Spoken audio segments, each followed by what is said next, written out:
Hello everyone, कैसे हैं आप लोग? बढ़िया हैं, मस्त हैं, तैयारी बढ़िया चल रही है। उम्मीद कर रहा हूं बढ़िया से पढ़ रहे होगे। तो मेरे दोस्त, सीएसआईआर का डिटेल्ड नोटिफिकेशन आ चुका है। इससे कुछ दिन पहले मैंने सीएसआईआर पे वीडियो बनाया था जहां पे मैंने वैकेंसी के बारे में बताई थी, लेकिन अब इसका डिटेल्ड नोटिफिकेशन आ गया है जहां पे हम लोग ये समझ रहे होंगे कि किस तरीके से इसका सिलेक्शन प्रोसेस रहने वाला है, कैसे आपका इसके लिए आप अप्लाई कर सकते हो, कौन कौन से पोस्ट है, कौन से ब्रांचेस यहाँ एलिजिबल है। साथ ही साथ आप अगर यहाँ पे अप्लाई करते हो तो क्या फीस रहने वाला है, everything will discuss in one single video. क्या पे स्केल रहेगा, वो सब बात कर रहे होंगे। तो डिटेल्ड वे में चलते हैं सर। सबसे पहले बात करें तो इसका स्टार्ट डेट है 24 नवंबर 2025, जो कि हमने पहले भी बोला था। सो ऑलरेडी एप्लीकेशन फिल करना स्टार्ट हो चुका है and the last date for recipient is 23 December 2025। ठीक है, जितनी काम की बातें वो बताते चलेंगे। सो अगर हम सीएसआईआर के बारे में बात करें तो क्या है, national environmental engineering research institute, इसके द्वारा आपको ये वैकेंसी निकली गई है, जो कि जिसका हेडक्वार्टर का है नागपुर में है ना। और अगर हम यहाँ भी बात करें कि टोटल नंबर ऑफ पोस्ट कितने हैं, so the total number post which is available is 14। Total 14 post है। ठीक है, अनरिजर्व के लिए 4, ईडब्ल्यूएस के लिए 2, ओबीसी एनसी के लिए 4, एससी के लिए 2, एसटी के लिए 1 और पीडब्ल्यूबीडी के लिए 1। लेवल 11 ग्रेड पे रहने वाला है। कहने का मतलब है जो आपका जो मंथली पे रहने वाला है नियरली 1,34,907 है। आपका जो एज लिमिट रखा गया वो 32 साल है। ऑब्वियस सी बात है, आप अगर ये जनरल के लिए है, S C S T OBC के लिए इसका जो रिलैक्सेशन रहेगा, क्या रहेगा, आगे डिस्कस करते हैं। ठीक है, तो अब मेरे दोस्त यहाँ पे अगर हम सीट्स की बात कर रहे हैं तो पहला पोस्ट नाम है S01 which is for unreserved category. Applicable कौन है, कौन इसको अप्लाई कर सकता है? जिन्होंने पीएचडी थीसिस सबमिट किया हुआ है इन हाइड्रोजियोलॉजी, एक्वस जियोकेमिस्ट्री और इक्विवेलेंट। ठीक है, बाकी आप इसका डिजायरेबल और जॉब रिक्वायरमेंट देख सकते हो आगे। अगर दूसरा पोस्ट की बात करें दैट इज S02, एक पोस्ट अनरिजर्व। अब यहाँ पे ये कौन अप्लाई कर सकता है? ME MTech in civil engineering, environmental engineering, earth system engineering और इक्विवेलेंट। तो जो बच्चे मास्टर्स किए हुए हैं सिविल में, एनवायरमेंटल में, अर्थ सिस्टम इंजीनियरिंग में, वो यहाँ पे अप्लाई कर सकते हैं। बेसिकली आपका जीआईएस का नॉलेज यहाँ पे चेक होने वाला है। ठीक है, और आपका जो वाटर शेड मैनेजमेंट मतलब वाटर रिसोर्स मैनेजमेंट का यहाँ पे पार्ट आपको देखा जाएगा। अगला पोस्ट हम देख रहे हैं S03, that is for OBC non creamy layer. ठीक है, यहां पे भी आपका क्या डिमांड कर रहा है? ME MTech in environmental engineering, chemical engineering, civil engineering, मतलब सिविल वाले केमिकल वाले दोनों इस पोस्ट के लिए एलिजिबल है। ठीक है, तो experience in designing and development of waste management, domestic and industrial application, ये सब आपको यहाँ पे डिजायरेबल क्वालिफिकेशन। ये जो हम बात कर रहे हैं ये आपका मिनिमम क्वालिफिकेशन की बात हो रही है।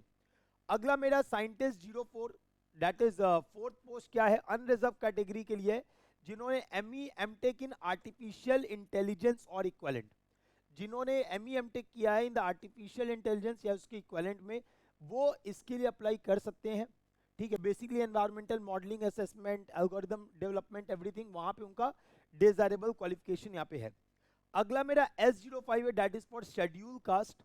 ये कौन अप्लाई कर सकता है? PhD thesis submitted in chemistry, environmental science, environmental chemistry equivalent, same as that of the earlier that we have discussed, same as that of the earlier that we have discussed. ठीक है, तो अब आगे बढ़ते हैं। तो ये तो आपका S05 हो गया। अब आगे बढ़े हम लोग नेक्स्ट पार्ट पे, दैट इज S06। अब ये देखो शेड्यूल कास्ट, वही फिर से रिपीट हो रहा है, बस शेड्यूल कास्ट, शेड्यूल ट्राइब के अनुसार यहाँ पे पोस्ट बताते जा रहा है। ठीक है, वही चीज यहाँ पे आगे आपको बताया हुआ है। ठीक है, क्लियर है बात? क्लियर है बात, सेम चीज वही आगे। तो आप करस्पॉन्डिंगली अप्लाई कर सकते हो। कहने का मतलब है यहाँ पे पोस्ट के लिए पहला चीज जो दिख रहा है वो है कि मास्टर्स आपका होना चाहिए, और कुछ पोस्ट के लिए पीएचडी का रिक्वायरमेंट हो रहा है। हाँ, एससी एसटी के लिए आपका एक अलग दिया गया है, आप उसको फॉलो कर सकते हैं। ठीक है, पे लेवल सेम रहेगा, पे लेवल अलग अलग नहीं है। ठीक है, अब अगला बात कर लेते हैं। तो फिर एक जनरल गाइडलाइंस है, वो तो आप देख सकते हो, बेनिफिट्स आपको यहाँ बताया हुआ है, तो आप वो डिटेल में पढ़ सकते हो, that is not that mandatory at this point of time.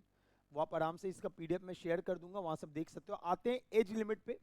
तो upper age limit shall be relax by 5 years, 5 साल के लिए आपका एज रिलैक्सेशन मिलता है अगर आप शेड्यूल कास्ट शेड्यूल ट्राइब में है। 3 साल का मिलता है अगर आप ओबीसी एनसीएल कैंडिडेट है। तो अगर आप OBC non creamy layer candidate में आ रहे हैं और आप इसके लिए अप्लाई कर रहे हैं तो आपको जैसे 32 साल बोला तो इट विल बी 35 इयर्स। अगर आप एससी एसटी में तो 32 साल बोला तो इट विल बी 37 इयर्स। ठीक है, तो उसके लिए आप अप्लाई कर सकते हैं। ठीक है, अब आगे बढ़ते हैं। तो ये आपका मेन यही पार्ट था। बाकी आपको सर्टिफिकेट्स के लिए लास्ट में डिटेल दिया हुआ है ना। In case of window the death certificate of husband, और ये सब बताया हुआ है कि अगर आप विडो हैं, ठीक है, तो क्या हो सकता है। Upper age limiting is relaxable up to 35 years for widows, divorce women and women judicially separated from their husband. ठीक है, but no relaxation of the educational qualification method of recruitment for the schedule caste, और ये आपको यहाँ पे दिया हुआ है।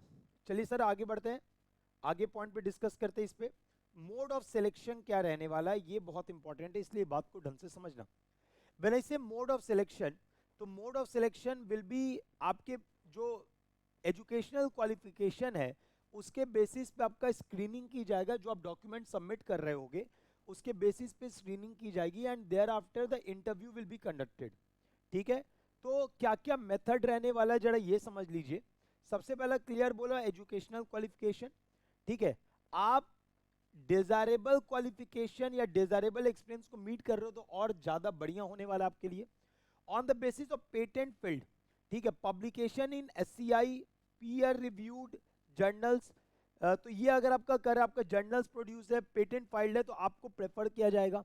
On the basis of quality number and authorship, ठीक है, अगर आप फर्स्ट ऑथर हो, को ऑथर हो, तो ये सब आपको, क्योंकि देखो आप रिसर्च ओरिएंटेड फील्ड में जा रहे हो, और जब आप रिसर्च ओरिएंटेड फील्ड में जाओगे तो आपने अपने मास्टर्स में क्या किया है वो ऑब्वियस सी बात है प्रेफर किया जाएगा, देखा जाएगा।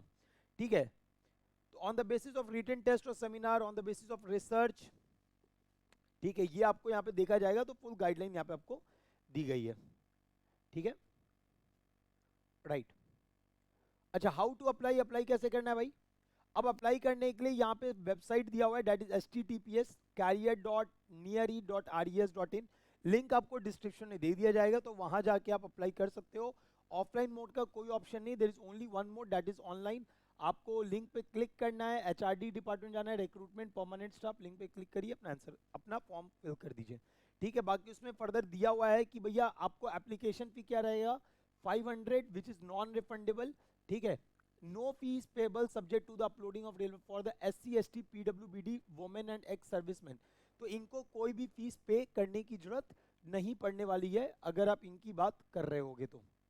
ठीक है, तो ये सारी बातें यहाँ पे की हुई है आपके साथ, आप इसको देख सकते हो। तो अगर हम इसको मोटा मोटी समझे, अगर हम इसको मोटा मोटी समझे तो हमें यही समझ में आ रहा है कि भैया यहाँ पे देखो कंप्लीट डिटेल आपको दिया हुआ है, कैसे कैसे आपको फॉर्म को, मतलब अगर कोई आप रिजर्व कैटेगरी में है तो आपको यहाँ से लेके चलना है। ठीक है, and you can fill the form, इसका ऑथराइज सिग्नेचर कर लो and then you submit the corresponding detail of your category. ठीक है, तो अगर इसको हम मोटा मोटी एक रफ एक अगर ब्रीफ हम करना चाहें तो कैसे ब्रीफ कर सकते हैं कि भाई the post is for scientist, पहला चीज। दूसरा, आपका मास्टर्स होना चाहिए, कहीं पे सिविल मांग रहा है, कहीं पे एनवायरमेंटल वाले हो, एनवायरमेंटल इंजीनियरिंग से आपने किया हुआ है, आप अप्लाई कर सकते हो।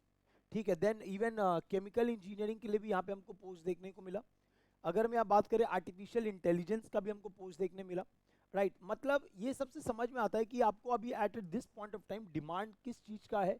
ठीक है, अभी हम देख रहे हैं कि कंटिन्यूस इलेक्ट्रिकल की वैकेंसीज बहुत ज़्यादा आ रही है, जिसका मतलब है कि जो डिजिटल इंडिया का कॉन्सेप्ट लाया गया है, जो आपका एआई का वर्जन आ रहा है, जो एआई के फीचर्स आ रहे हैं, ठीक है, सब चीज़ एआई के थ्रू हो रहा है, यही रीज़न है कि इलेक्ट्रिकल की वैकेंसीज बढ़ने लग गई हैं। ठीक है, तो ऑब्वियसली बात है समय के साथ और बढ़ेगा ही, कम नहीं होगा भी। एंड सेकेंडली अगर हम यहाँ बात करें तो ये उन बच्चों के लिए जो रिसर्च फील्ड में जाना चाहते हैं। अगर आप रिसर्च फील्ड में जाना चाहते हैं और रिसर्च फील्ड में अच्छा करना चाहते हैं तो इससे बढ़िया जॉब होता ही नहीं है, क्योंकि एक तो पे स्केल अच्छा है, पे 11th ग्रेड पे है, पे 11th grade pay is a very good pay grade pay for the scientist. ठीक है, किसी भी इंसान के लिए पे 11th ग्रेड पे एक अच्छा पे आपको माना जाएगा, है ना। साथ ही साथ अगर हम वैकेंसीज की बात करें, देखो जब भी आप रिसर्च में आप जाते हो तो बहुत ज़्यादा वैकेंसीज आपको नहीं मिलेगी। हमको 100 साइंटिस्ट नहीं चाहिए, साइंटिस्ट लिमिटेड चाहिए, बट बेस्ट चाहिए। राइट, तो आपका कंटेंट, आपका रिसर्च, आपने कितना काम किया हुआ है वो मैटर करेगा।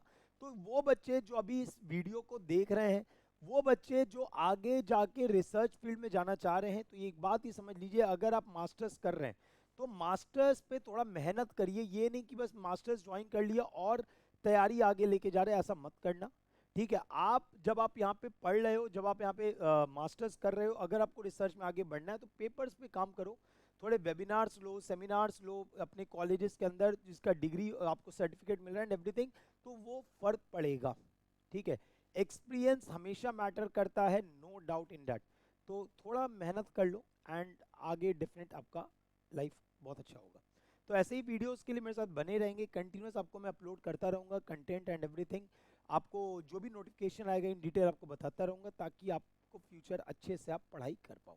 थैंक यू एवरीवन, मिलते हैं for the next video, till then bye bye.